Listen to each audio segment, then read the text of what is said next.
Hello good morning बच्चों, welcome back in NIMS classes. बेटा मैं आपको इस वीडियो में एनसीईआरटी क्लास 11th मैथ्स इसका चैप्टर नंबर 1 स्टार्ट किया हुआ है। सेट्स इसकी एक्सरसाइज 1.2 स्टार्ट कराने जा रही हूँ। ठीक है जी, तो चलिए देखते हैं यहाँ पर एक्सरसाइज 1.2 के फर्स्ट क्वेश्चन में क्या बोल रहे हैं। Which of the followings are examples of the null set. इनमें से कौन से, ये जो यहाँ पर सेट सी है, इनमें से कौन से नल सेट के एग्जाम्पल है। तो नल सेट आपको मैंने बोला था, नल सेट को हम 5 से डिनोट करते हैं, या तो 5 से डिनोट कर सकते हैं या फिर इसको इस तरीके से सेट का जो है ब्रैकेट भी लगाकर डिनोट कर सकते हैं। ठीक है जी, ये तो मैंने आपको वैसे एक्सप्लेनेशन दी है कि इसका सिंबल क्या होता है, लेकिन यहाँ पर आपको सिंबल नहीं लगाना है। यहाँ पर आपको ये बताना है कि जो सेट दिए गए हैं इनमें से कौन से नल सेट के एग्जाम्पल है। नल सेट मतलब जिसके अंदर कुछ भी नहीं है। ठीक है, तो बेटा यहाँ पर क्योंकि ये थ्योरी वाले क्वेश्चन है तो मैंने इनके आंसर ऑलरेडी लिख दिए हैं, लेकिन मैं आपको एक्सप्लेन करती जाऊंगी। ठीक है जी, ताकि टाइम बच जाए। तो अगर मैं साथ के साथ आंसर्स लिखूंगी तो क्या होता है, उसमें टाइम बहुत ज्यादा वेस्ट हो जाता है, वीडियो बहुत ज्यादा लेंथी हो जाती है। तो चलिए देखते हैं इसके फर्स्ट पार्ट में क्या बोल रहे हैं। यहाँ बोल रहे हैं set of odd natural numbers divisible by 2, मतलब ऐसे नंबर्स का सेट जो कि ओड भी हैं और नेचुरल नंबर्स हैं और जो 2 से डिविजिबल हैं। ठीक है, तो क्या वो नल सेट का एग्जांपल है। देखो बेटा मैंने यहाँ पर क्या लिखा है, set of odd natural numbers divisible by 2 is a null set as odd numbers are not divisible by 2। देखो बेटा आप सबसे ये तो लाइन वाइज की बात है, पहले आप ये देखो यहाँ पर क्या बोल रहे हैं, ओड नेचुरल नंबर्स। तो हमारे ओड नंबर्स होते क्या, देखो ओड नंबर्स होते हैं 1, 3, 5, 7। ठीक है, अगर मैं इसका सेट बनाऊं तो 1, 3, 5, 7, 9, 11, 13, 15, 17, 19, 21, ऐसे करके ये till the end of infinity चलते जाएंगे। अभी ओड नंबर्स, ये ओड नंबर्स हैं। ठीक है, और ये नेचुरल नंबर्स भी हैं, लेकिन क्या आपको इनमें से कोई ऐसा नंबर लग रहा है जो कि 2 से डिविजिबल है।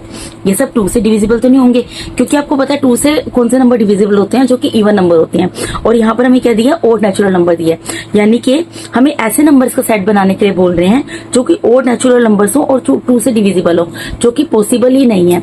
ठीक है, तो इसलिए ये किसका एग्जाम्पल है, नल सेट का एग्जाम्पल है। तो मैंने इसलिए यहाँ पर क्या लिखा है, set of odd natural numbers divisible by 2, ठीक है, इज अ नल सेट। बता दिया ये नल सेट है, as odd numbers are not divisible by 2, क्योंकि ओड नंबर्स जो है 2 से डिविजिबल नहीं होते हैं।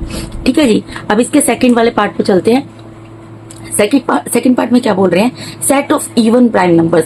अब यहाँ पर इवन प्राइम नंबर्स की बात हो रही है। अगर मैं यहाँ पर इवन प्राइम नंबर्स का सेट बनाऊं बेटा, पहले बात तो ये समझो कि इवन प्राइम नंबर्स क्या होते हैं। इवन नंबर तो हम सभी जानते हैं, ठीक है, जो 2 से डिविजिबल होते हैं वो सब इवन नंबर्स होते हैं। लेकिन प्राइम नंबर्स कौन से होते हैं, प्राइम नंबर्स वो नंबर्स होते हैं बेटा जो या तो खुद के टेबल से डिविजिबल होते हैं या फिर 1 से डिविजिबल होते हैं। फॉर एग्जाम्पल 2, 3, 5, 7, 11, 13, 17, 21, 23, ऐसे you can take so many examples of prime numbers. ठीक है, अब यहाँ पर बोल रहा है क्या ऐसे नंबर्स का सेट बन सकता है जो कि इवन भी और प्राइम नंबर्स भी हो। हाँ बन सकता है। क्यों बन सकता है, क्योंकि आप यहाँ पर ये देखो कि जो 2 है वो इवन नंबर भी है और वो प्राइम नंबर भी है यहाँ पर। ठीक है, तो इसलिए मैंने लिखा है सेट ऑफ इवन, बाकी सब नंबर नहीं है लेकिन 2 तो है ना, तो इसलिए मैंने लिखा है set of even prime numbers is not a null set. ये नल सेट नहीं है, as 2 is an even prime number, क्योंकि 2 जो है वो इवन प्राइम नंबर है। ये इवन नंबर भी है और प्राइम नंबर भी है, तो इवन प्राइम नंबर है। ठीक है जी, आई होप आपको समझ आ गया होगा। अच्छा, 17 के बाद आप यहाँ पर 19 भी ले सकते। उसके बाद इसके थर्ड पार्ट में मूव करते हैं। थर्ड पार्ट में क्या बोल रहे हैं, सेट ब्रैकेट का साइन है, यहाँ बोल रहे हैं x such that x is a natural number.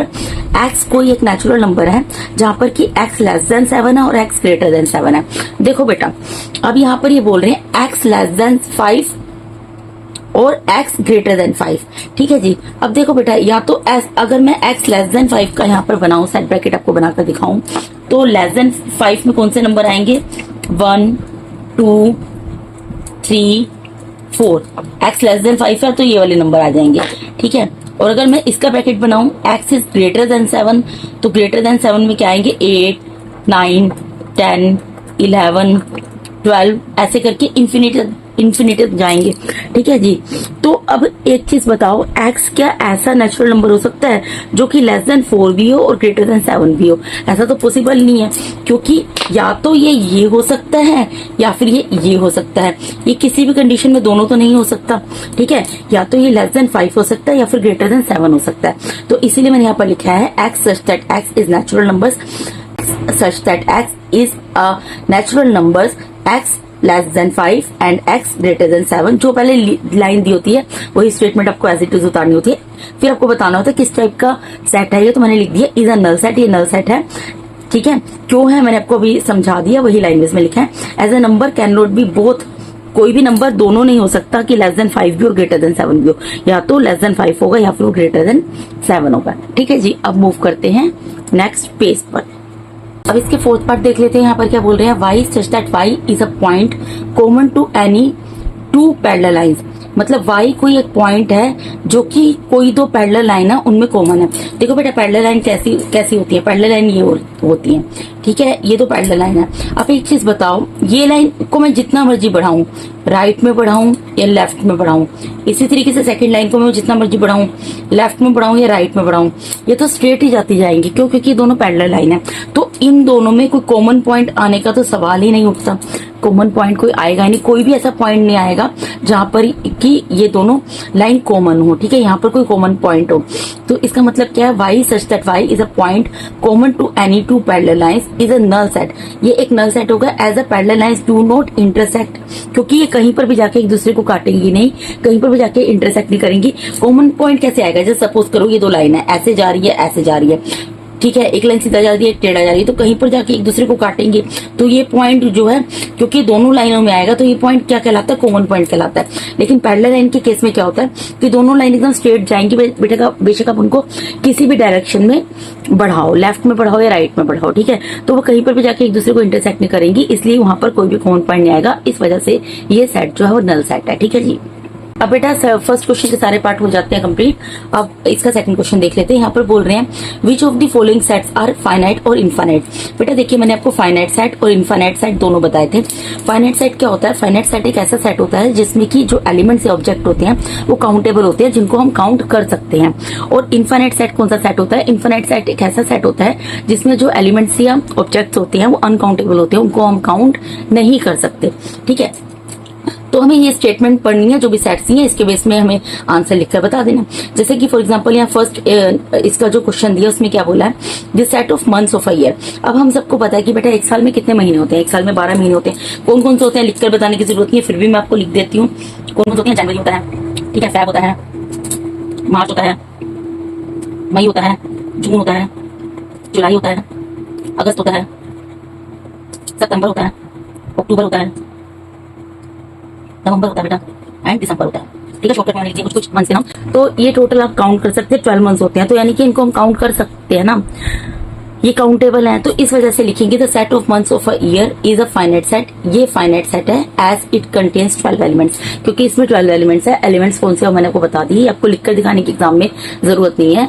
आपको पता होना चाहिए कि ये सेट किस तरीके का सेट है। आप सिंपल सी चीज समझो ना, इसको रियल लाइफ से रिलेट करो, और रियल लाइफ से रिलेट करना ही पड़ेगा। फाइनाइट और इनफाइनाइट मतलब, फाइनाइट मतलब काउंटेबल एलिमेंट्स, इनफाइनाइट मतलब uncountable elements. Months of a year 12 होते हैं, हम सबको पता है। ठीक है जी, और कौन कौन से होते हैं हमें पता है, क्योंकि हम इनको काउंट कर सकते हैं, 12 मंथ्स को काउंट कर सकते हैं, इसलिए this is example of finite set. ठीक है जी, जैन होता है, फेब होता है, मार्च होता है, अप्रैल होता है। ठीक है जी, अप्रैल स्किप कर दिया था, लिख दिया। अब इसका सेकंड पार्ट है। सेकंड पार्ट में क्या बोल रहे हैं बेटा, यहाँ पर देखिए आपको सेट ब्रैकेट दिया और अंदर लिख दिए हैं कुछ नंबर लिखे हैं 1 2 3 कोमा, और इस तरीके से dot dot dot dot dot लगा दिए। डॉट डॉट डॉट का मतलब क्या होता है बेटा, डॉट डॉट का मतलब होता है कि ये जो भी सीरीज आपको दी है, वैसे कोई नंबर में दिया है, किसी भी पैटर्न में दी हुई है, वो अनकाउंटेबल है। ठीक है जी, उसको आप काउंट नहीं कर सकते, वो till the end of infinity इसी तरीके से चलता जाएगा। तो इसका मतलब क्या है, क्योंकि काउंट नहीं हो सकता, तो किसका एग्जाम्पल होगा ये अनकाउंटेबल है, ठीक है। अनकाउंटेबल एलिमेंट्स दिए गए हैं सेट के अंदर, सेट पैकेट के अंदर, तो क्योंकि ये अनकाउंटेबल एलिमेंट्स ऑब्जेक्ट्स हैं, इसका मतलब है किसका एग्जांपल होगा, इनफाइनाइट सेट का। तो वही मैंने लिखा है बेटा, सेट पैकेट का साइन लगाया, 1 2 3 जो यहाँ पर जैसे लिखा होता है एज इट इज वैसे उतार देना। इज एन इनफाइनाइट सेट, ये एक इनफाइनाइट सेट है because it has an infinite numbers of natural numbers, क्योंकि इसके अंदर इनफाइनाइट नंबर्स है नेचुरल नंबर्स के, क्योंकि नेचुरल नंबर्स है ना बेटा 1 2 3, आगे क्या आएगा 4 5 6 7 8 9 10 till the end of infinity, इसलिए मैंने लिख दिया it has infinite number of natural numbers, क्योंकि इनमें इनफाइनाइट नंबर्स है नेचुरल नंबर्स के, ठीक है जी, जो कि कभी भी खत्म नहीं होंगे, आप जितना मर्जी काउंट कर लो till the end of infinity वो चलते ही जाएंगे। अब मूव करते हैं इसके थर्ड पार्ट के ऊपर। थर्ड पार्ट में बेटा क्या बोल रहे हैं, यहाँ पे सेट ब्रैकेट का साइन है 1 2 3 डॉट डॉट डॉट, उसके बाद लेकिन 99 100 है, यानी कि ये 1 से स्टार्ट हो रहे हैं जो एलिमेंट्स है और 100 पे खत्म है, यानी कि हम इनको काउंट कर सकते हैं। ये नेचुरल नंबर्स दिए हैं जो 1 से स्टार्ट हो रहे हैं और इनका एंड पॉइंट भी गिवन है 100, तो ये किसका एग्जाम्पल होगा, फाइनाइट सेट का होगा, वही मैंने लिखा होगा। मैंने यहाँ पर क्या लिखा है, सेट ब्रैकेट का साइन लगाया, ये जो दिया हुआ 1 2 3 comma dot dot dot dot करके 99 100 वो लिख दिया। Is a finite set as the natural numbers from 1 to 100 are finite, क्योंकि ये जो 1 to 100 है नेचुरल नंबर्स है जो कि फाइनाइट है, यानी कि काउंटेबल एलिमेंट्स है, ठीक है जी। उसके बाद इसके फोर्थ पार्ट में क्या बोल रहे हैं, the set of positive integers greater than 100। अब ऐसे इंटीजर्स का, वो भी पॉजिटिव इंटीजर्स का आपको सेट बनाना है जो कि 100 से ग्रेटर हो।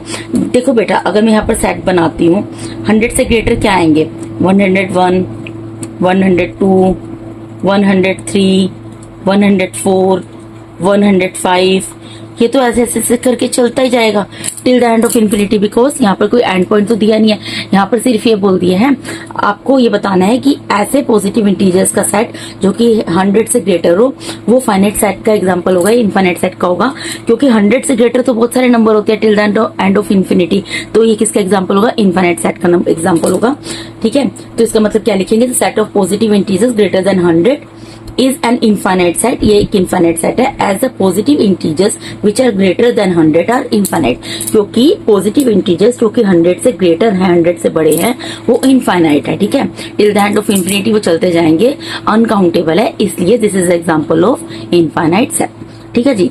उसके बाद इसका फिफ्थ पार्ट देख लेते हैं। फिफ्थ पार्ट में क्या बोल रहे हैं, the set of prime numbers less than 99। आपको बताना है ऐसे प्राइम नंबर्स का सेट बताओ जो कि लेस देन 99 से, वो किसका एग्जांपल है, फाइनाइट सेट का एग्जांपल है या इनफाइनाइट का एग्जांपल है। देखो बेटा, हमें इसमें ये कंडीशन दे दी है लेस देन 99, तो इसका मतलब ये काउंटेबल एलिमेंट्स होंगे। अगर मैं यहाँ पर सेट बनाती हूँ प्राइम नंबर्स का जो कि लेस देन 99 से, कौन से होंगे, 2 3 5 7 11 13 17 21 23, ठीक है, ऐसे ऐसे ऐसे करके चलते जाएंगे, ठीक है जी। और कहाँ तक चले जाएंगे, ये 97 तक, 97 ही लास्ट होगा ना, जो कि जो हमारा प्राइम नंबर है। तो इसका मतलब क्या है, ये काउंटेबल एलिमेंट्स हैं, इनको हम काउंट कर सकते हैं, इसलिए ये किसका एग्जांपल है, फाइनाइट सेट का एग्जांपल है। तो मैंने यहाँ पर यही लिखा है, the set of prime numbers less than 99 is a finite set as a prime numbers which are less than 99 are finite. जो सेट है प्राइम नंबर्स का जो कि 99 से छोटे है, वो एक फाइनाइट सेट का एग्जांपल है, क्योंकि प्राइम नंबर्स जो 99 से छोटे है वो फाइनाइट है, वो काउंटेबल है, उनको हम काउंट कर सकते हैं, ठीक है जी। बेटा यहाँ पर सेकंड क्वेश्चन के भी सारे पार्ट्स आपके होते हैं कंप्लीट। तो इसके साथ ही बेटा मैंने यहाँ पर आपको NCERT class 11th maths chapter number 1 sets exercise 1.2 से question number first and second इस वीडियो में पूरा कंप्लीट करा दिया, ठीक है जी, विद देयर ऑल पार्ट्स। अगर बेटा आप लोगों को मेरा टीचिंग मेथड अच्छा लगता है और अगर अभी तक आप लोगों ने मेरे चैनल को सब्सक्राइब नहीं किया है, बेशक अपने चैनल पे नए हैं पुराने हैं, तो मेरे वीडियोस को लाइक कीजिए, शेयर कीजिए और चैनल को सब्सक्राइब कीजिए, ठीक है जी।